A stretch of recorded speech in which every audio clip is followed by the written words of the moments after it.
Video ng blooper ni Heart Evangelista habang nag-eendorso, viral. Nagbigay saya si Heart Evangelista, ang aktres at sosyalitang Pilipina, sa kanyang mga tagahanga sa social media nang mag-post siya ng isang video kung saan ipinakita niya ang isang blooper habang siya ay nag-eendorso. Noong Martes 19 ng Nobyembre, nag-upload si Heart sa kanyang Instagram account at @IamHeartE ng isang video kung saan makikita siyang nag-unbox ng isang telebisyon mula sa brand na Cherry. Sa unang bahagi ng video, makikita siyang maayos na binubuksan ang telebisyon at ipinapakita ang mga laman nito. Ngunit pagkatapos niyang matagumpay na ma-unbox ang TV, ang video ay nag-transition sa isang clip kung saan nakatayo si Heart sa likod ng telebisyon, handa nang maglakad. Bigla siyang natamba, na nagdulot ng pagkabigla sa mga tao sa background, na nagmamadali ring lumapit sa aktres upang tiyakin ang kanyang kalagayan. Sa kabila ng hindi inaasahang pagkahulog, nanatiling positibo si Heart at hindi naiwasang magtawa sa kanyang sakit ngunit nakakatawang blooper. Habang tumatawa,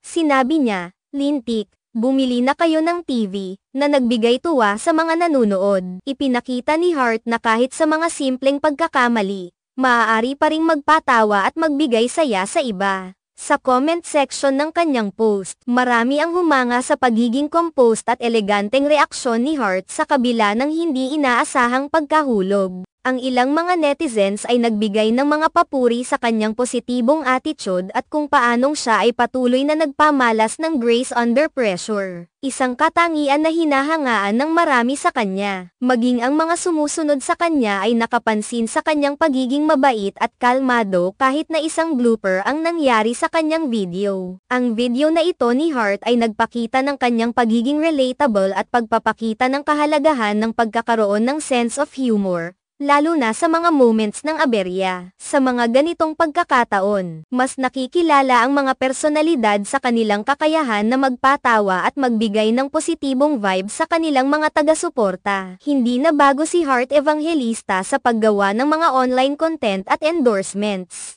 Kilala siya bilang isang aktres, fashion icon, at socialite na may malaking impluwensya sa social media. Gayunpaman, ang kanyang recent post ay nagpamalas ng kanyang pagiging natural at hindi nagpapanggap, na nagpadala ng mensahe na kahit ang mga sikat na personalidad ay nagkakaroon din ng mga simpleng moments ng aberya. Ang mga ganitong klaseng content ay nagiging patok sa mga tagahanga dahil nagpapakita ito ng pagiging totoo at hindi perpekto na labis na tinatangkilik ng mga netizens. Kahit na ang video ay nagpapakita ng isang hindi inaasahang pagkahulog, ang ginawa ni Heart ay naghatid pa rin ng positibong enerhiya at mga tawa sa kanyang mga taga-subaybay. Sa huli, nakuha niya ang simpatsya at paghanga ng kanyang mga followers, na hindi lamang tinitingala siya bilang isang celebrity, kundi bilang isang tao na kayang magsalita ng maligaya kahit sa gitna ng hindi inaasahang pangyayari. Sa paglipas ng panahon, hindi may kakaila na si Heart Evangelista ay isa sa mga kilalang personalidad na patuloy na nag-iimpluwensya sa publiko. Hindi lamang sa pamamagitan ng kanyang mga proyekto sa showbiz kundi pati na rin sa kanyang mga pagpapakita ng personal na buhay sa social media. Ang kanyang pagiging bukas at natural sa mga tagahanga ay nagsisilbing inspirasyon para sa iba, at ang kanyang mga ganitong post ay nagpapatunay na kahit ang mga malalaking personalidad ay may mga moments ng kasiyahan at pagkakamali na nakakatulong sa pagpapalaganap ng kasiyahan at positibong pananaw sa buhay.